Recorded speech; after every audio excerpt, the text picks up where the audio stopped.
India की आवाम को कहा गया था रूस से सस्ता तेल आएगा तो आम आदमी को फायदा होगा। हुआ क्या? फायदा चंद अमीर घरानों और प्राइवेट रिफाइनरीज ने उठाया और बाकी आवाम महंगाई झीलती रही।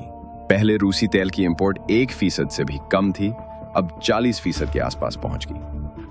I believe India had less than 1% of their oil, 1%, and now I believe it's up to 42.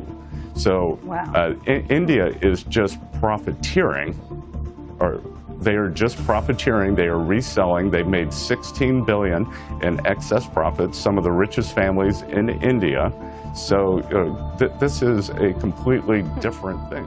मगर सारा मुनाफा चंद कंपनियों की जेब में गया, अवाम के बिल फिर भी बढ़े। अमेरिका भी खुलकर कह रहा है कि ये सिर्फ मुनाफाखोरी है। सस्ता खाम तेल लिया, रिफाइन किया, फिर महंगा करके बाहर बेचा और पैसे बनाए अरबों के। नतीजा, आम भारतीय के लिए पेट्रोल, डीजल और रोजमर्रा चीजें फिर भी महंगी। अब इस पॉलिसी का बोझ कौन उठा रहा है? छोटा दुकानदार, मोटरसाइकिल वाला, मजदूर और किसान। ऊपर से अमेरिका की नाराजगी, इजाफी टैरिफ की मार, तिजारती बातचीत अटकी हुई और बाजार में बेयकीनी। खुद इन्हिसारी के नारे लगते रहे मगर फायदा फिर भी चंद खानदानों को मिला, मुल्क को नहीं। यही इस हुकूमत का मॉडल है, बड़े बड़ों के लिए आसानी, अवाम के लिए मुश्किल। सस्ता तेल आया जरूर मगर इसका रिलीफ अवाम तक नहीं पहुंचा। टैक्स बढ़ते गए, रुपए पर दबाव बढ़ा और जेब खाली होती गई। जब दुनिया सवाल करती है कि अवाम को क्या मिला, तो जवाब में सिर्फ तकरीरें सुनने को मिलती हैं। रिफॉर्म करने की जरूरत हो, हर प्रकार के रिफॉर्म, ये आज हमने मकसद बना करके चले हैं। और मेरे प्यारे देशवासियों, नेक्स्ट जनरेशन रिफॉर्म्स के लिए हमें एक टास्क फोर्स गठित करने का निर्णय किया।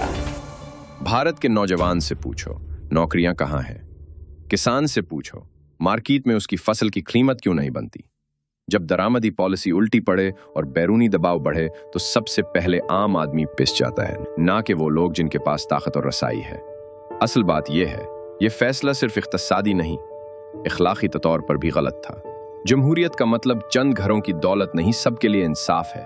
अब वक्त है सीधा सवाल करने का, सस्ता तेल आया था या हमारी खुददारी सस्ती की गई?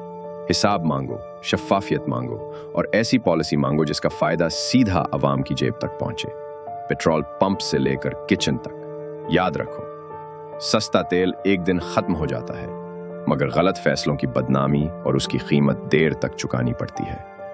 दुनिया देख रही है और अवाम की आवाज उठती है तो हिसाब जरूर होता है।